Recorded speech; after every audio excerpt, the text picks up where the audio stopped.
My name is Amr Bargisi. I was the Einstein Fellow in 2011. I happened to meet the director of the Einstein Forum in Susan Lyman in 2011 in Cairo in March. That's when I first heard about the Einstein Fellowship. Susan was in Cairo exploring the new possibilities after the promising uprisings in the Arab region and particularly in Egypt in 2011. And we had been introduced. I was introduced to her as somebody who she might be interested in talking to because I had studied philosophy and I was particularly interested in Kant, her specialty, and I was probably the only person who thought that the revolution was doomed to fail, the so-called revolution in Egypt. You were. Everybody else was very euphoric when I was in Cairo in March 2011.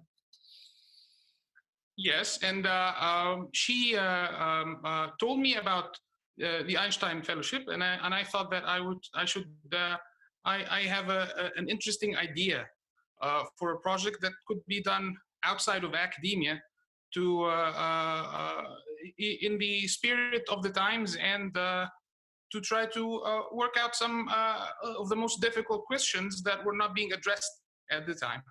Can you say just a couple of words about what you were doing? You had studied philosophy both in Cairo and in Chicago. You were working as a translator, but you had also co-founded this political party. Can you say a few words about that? I actually hadn't started I was doing freelance translation and on and off just to support myself, but my full-time occupation at the time was that I had co-founded a think tank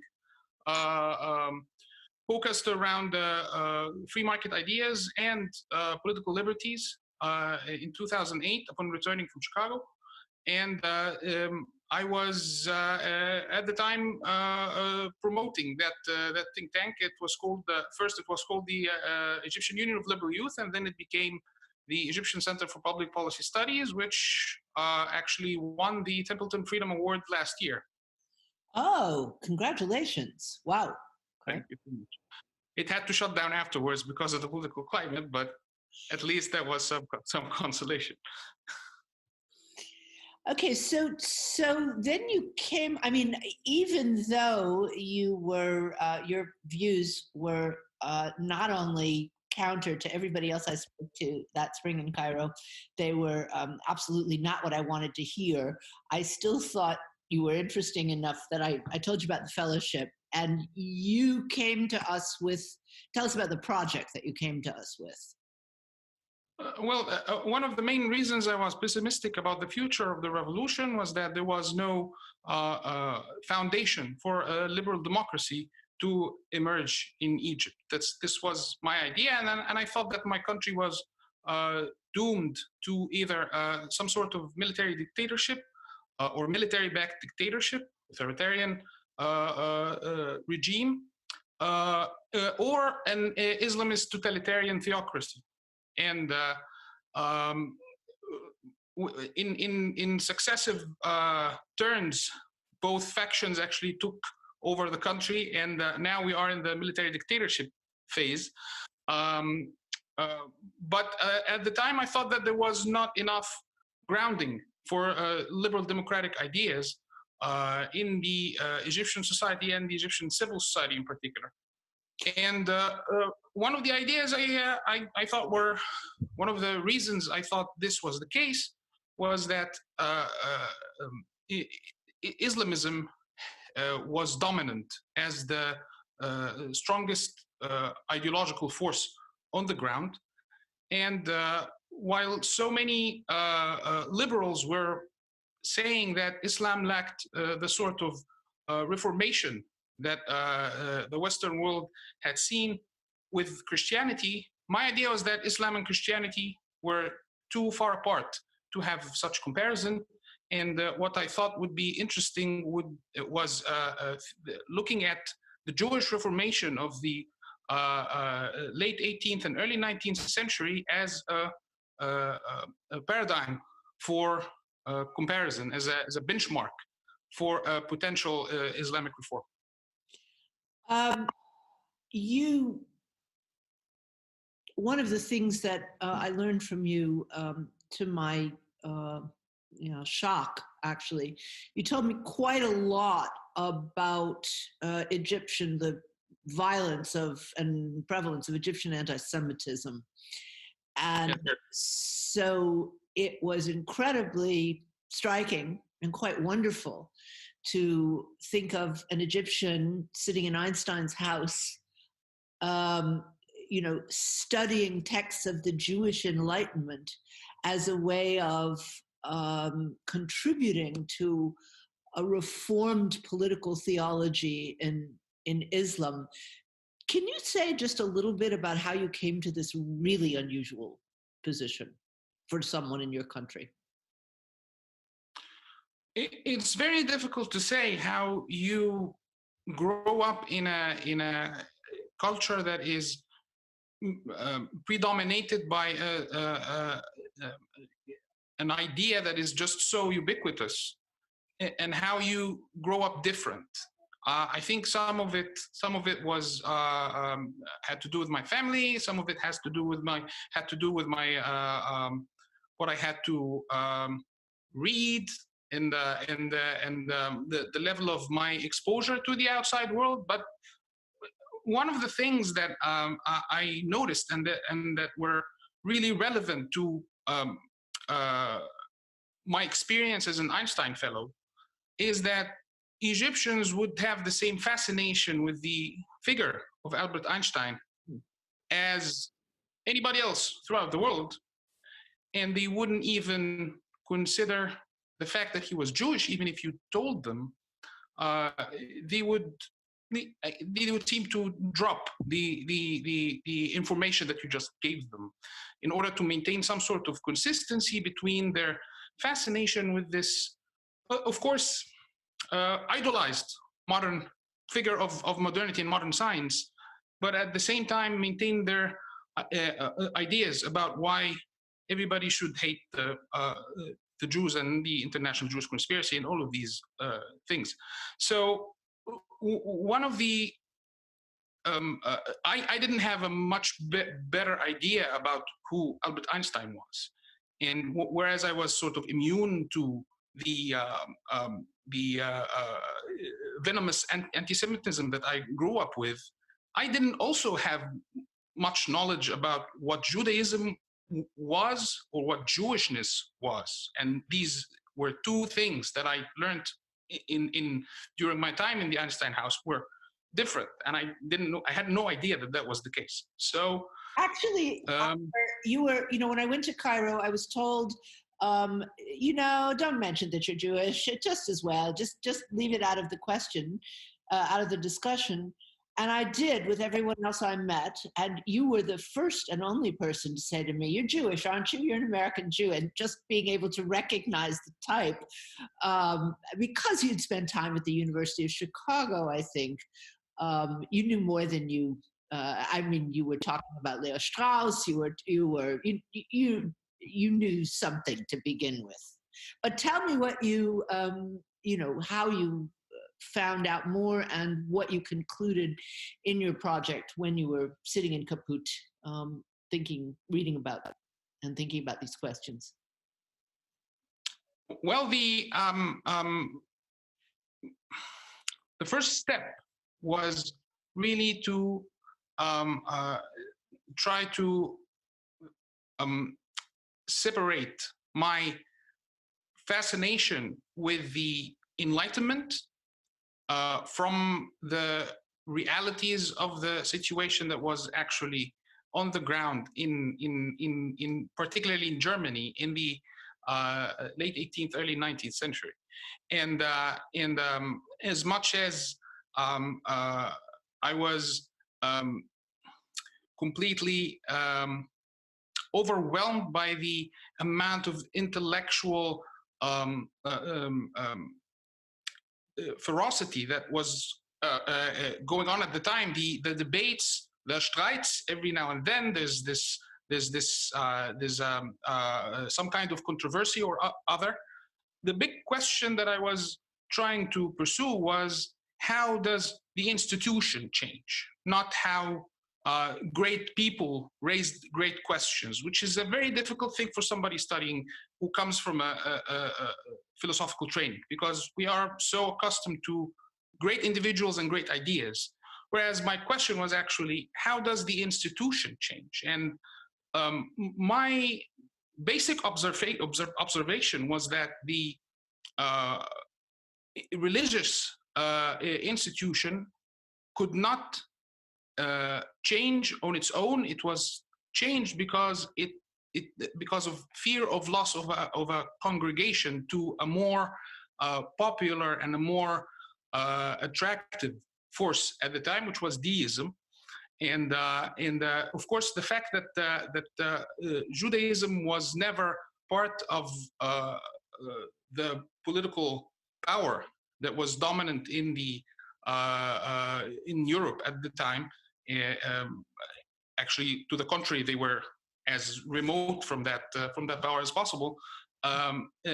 They could not use oppression to force their uh, congregations from away from listening to or being attracted to the ideas that were being promoted at the time. So as flocks of Jews were becoming deists or some form of reformed Christians, not only to escape persecution, but also because they thought that their religion was really incompatible with the facts that we were discovering about the universe and about ourselves. And under this heavy pressure, the institution started to change and to adapt and to think differently. So tell me why you concluded that this kind of reform, this kind of transformation would not actually work for Islam. Well, let me say that before I tell you why I concluded this, I have to tell you that this conclusion was wrong. And yeah, we haven't talked about it since. But oh wow, okay. Yes, my assumption was that because of the really different realities, the difference between the two situations, where, as I said, Islam has never been separable from political power. Anywhere in any country where it has existed, even in the countries where it was a minority religion, it had always to do with political power, or at least political struggle. I couldn't see an external force coming from beyond the institution, the religious Muslim institution, to force it to change and to adapt and to at least change its discourse. And this difference was so stark at the time. But in only a matter of 1 year, when the Muslim Brotherhood won the one election after the other in Egypt, and they became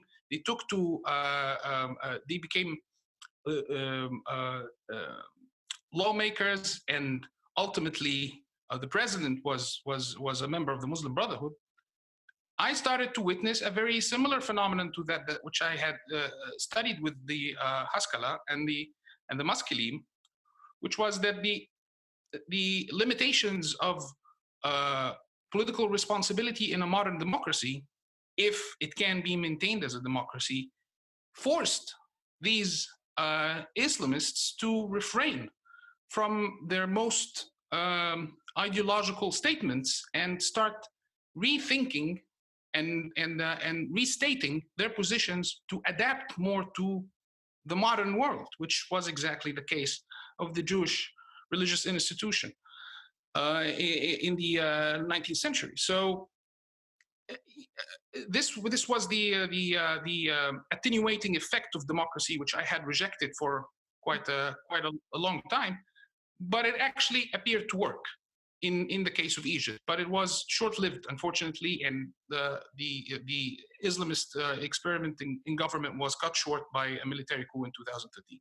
Okay, so you think without the coup, that it might have had a chance for the kind of liberalization of Islam or of Islamism that you were saying? Well, once again, to go back to Kant, freedom of speech, the concept that you can say what you want but obey, as in the famous What is Enlightenment article, it was the core of that experience. So we had a surge in freedom of speech. People could say whatever they wanted in that 1 year of full Muslim Brotherhood rule, just simply because the Muslim Brotherhood was not strong enough to, crack down on every other opinion. So we suddenly heard about. I mean, they would have done so if they could, but they weren't strong enough to do so.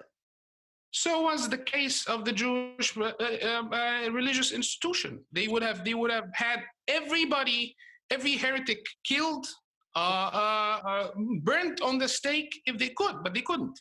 So the big question was really a question of ability, and it became clear to everybody, every astute observer of the situation in the Middle East. It became clear that they had absolutely no power. And were unable to do anything other than adapt to the reality of the situation. And it is a huge misfortune. This is the part that I was right about, unfortunately, that the liberal, supposedly liberal democratic elite aligned itself with the military to take a shortcut and get rid of the Muslim Brotherhood, whereas victory in the ballot boxes was not that far. So the Muslim Brotherhood constitution was passed with 67% of the vote, and with a huge wave of boycotting, and it could have been 49%. I could see it in front of my eyes now happening, but this was not the case, and once again, the lack of grounding of a political elite has led to a very difficult situation for Egypt now that I do not see changing for the past couple of decades at least. Wow. And so explain a little bit about how your life has changed. You know, when we met, and even when you went back, you were politically active. You were running or co-running this think tank. Tell us a little bit about what happened afterwards. Well, the situation after the coup has been getting worse 1 year after the other, especially for Egyptians who had some history, political activism. Political or social, or anybody who was actually doing anything public is now either in prison, dead, or in voluntary or involuntary exile. So I'm happy that I and my family are now in voluntary exile. We could take that route, being reasonable people. And my wife, who had been, my wife had been working for 10 years, collecting and showcasing archives of women's history in Egypt and the Arab region. And because of the crackdown on everything, on social and civil society, and on politics, and on any kind of public activism in Egypt, her organization actually had to go into hibernation, as did mine. And we decided that she decided that it was time for her to pursue academic study of what she liked most about her work. So she did a master's degree at the University of Leiden in museology, and she's now pursuing applying for PhDs, and I'm happy to be there and to support. And you're working as a translator for the UN, right? Yeah. Yes, I started a career as a translator for the United Nations since actually it started right after I came back from my time in the Einstein house, and yeah, I have been doing that for the most part in the past 8 years, and I'm looking forward to having some other form of contribution soon enough, as soon as our situation clears up a little bit. And your daughter is now 5, right? And you're sort of growing up Dutch. I mean, you're. No, we're growing up global. So she doesn't really speak Dutch or Arabic. So she chose English as her native language for some reason, and she now goes to the British school here in The Hague, and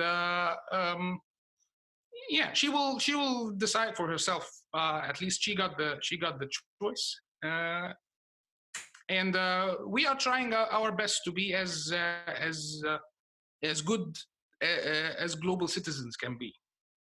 But Dutch is too far from us. What does it mean to be a global citizen? And I wonder if it means something different now that we're living in the middle of a plague. Well, the problem of being from somewhere is that you really have you all your life you absorb these ways of perceiving things, of doing things, of dealing with things, and some people can grow up bicultural, bilingual, or more if you're Misha, but in the end, there is a limitation to how much you can really be. And in this world where we can all move around, where there's this actual mobility, but also the ability to communicate from communicate and work. I work from home all the time. My work, the organizations I work for are mostly in Vienna. I live in The Hague. My mother lives in Egypt. I'm talking to you now, and you are in Berlin. So this immediacy, we are not far from each other. I'm not taking the time to write you a letter, and you're not taking. We're just. It's as if you've invited me to dinner, and while this is true that we can exist together in the same place, but what we have to offer in this one place that we exist in comes from earlier experiences and from specific places. It doesn't come from, maybe in my daughter's generation it will be different. She will have this very strange global experience. She was born in Egypt, but she spent 2 years there. Everything she knows for the past 3 years is in the Netherlands, a country she has lived in and is very happy in, but doesn't speak the language of. So it's a very complex situation for her. But for us, I'm Egyptian. I've lived as such, and I will die as such. And I think what it means to be a good global citizen is being honest to the tradition that you've come with, and being open to all the other traditions that you are exposed to in this agora, in this marketplace. That is a beautiful way of putting it. Thank you, Amr. It's been lovely to talk to you.